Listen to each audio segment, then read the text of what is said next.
Fala galera do canal da Pangeia, no vídeo de hoje iremos começar a aula 6 com o tema vegetação. E o nosso assunto será a classificação da vegetação, que podemos definir a vegetação como sendo a cobertura vegetal natural de uma determinada região. A vegetação de uma região ela depende muito de outros aspectos da geografia física, como o relevo, o solo e principalmente o clima. Dos elementos do clima, aquele que mais interfere no porte, na densidade dos vegetais, é a umidade. Por isso mesmo, podemos classificar a vegetação de acordo com o habitat natural vegetal em higrófilas, que são formações vegetais típicas de regiões úmidas. Possuem folhas largas e perenes, latifoliadas, para facilitar a transpiração, nas florestas tropicais. As xerófilas, que aparecem em regiões de clima seco, e nesse caso, os vegetais eles se adaptam à falta de chuva, substituindo as folhas por espinhos, perdendo a folhagem ou cobrindo-a com uma cera que pode impermeabilizar a folha, evitando assim a evaporação de cactos e outros vegetais da caatinga brasileira. E os vegetais xerófilos, eles também possuem raízes profundas ou então uma multirradiação que permite otimizar o aproveitamento da água que se infiltra no subsolo.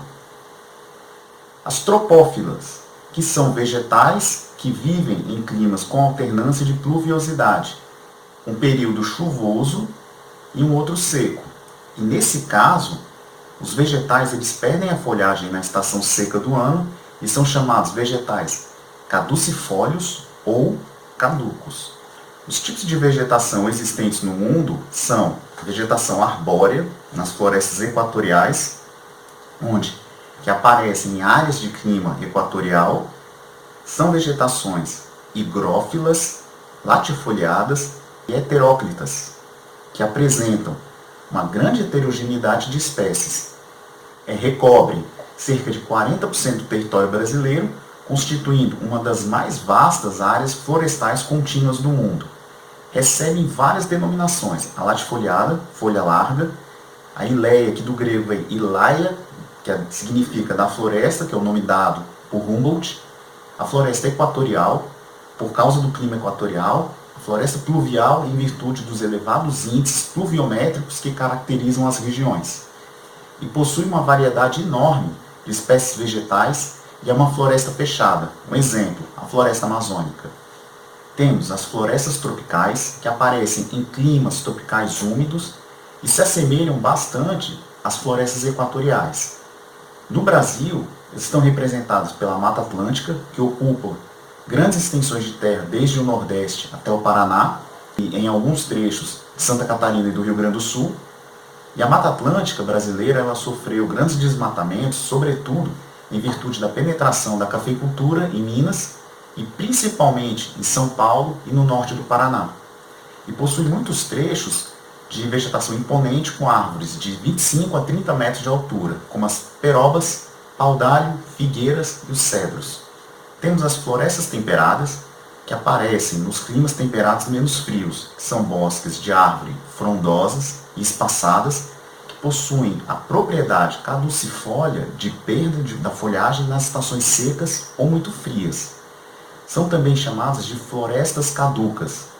A floresta Sherwood, na Inglaterra, que é aquela do filme de Robin Hood, é um exemplo desse tipo de vegetação.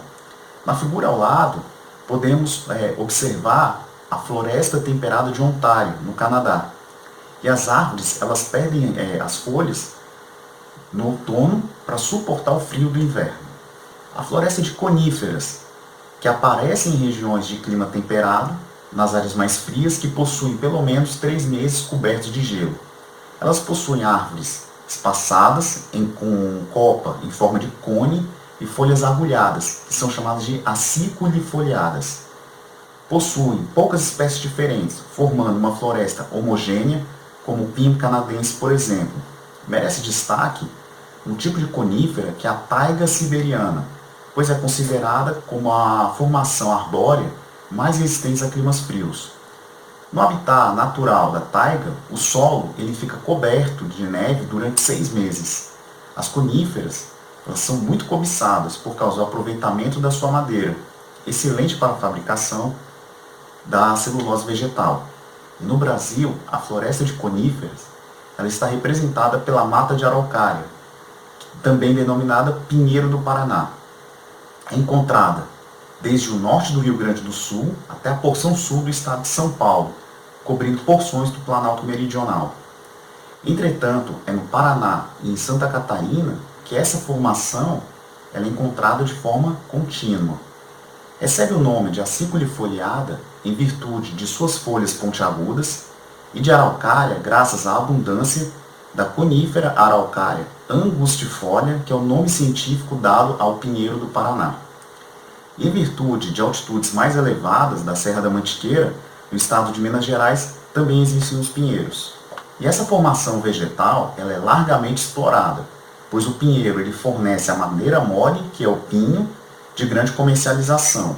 E, entretanto, o seu desmatamento também foi intenso, exigindo, por conseguinte, uma eficaz fiscalização de incentivos ao reflorestamento.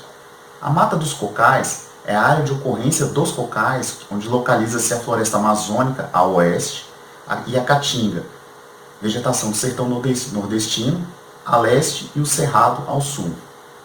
Localiza-se, portanto, numa área de transição entre o clima úmido da Amazônia, o clima semiárido do Nordeste e o clima menos úmido do Planalto Central.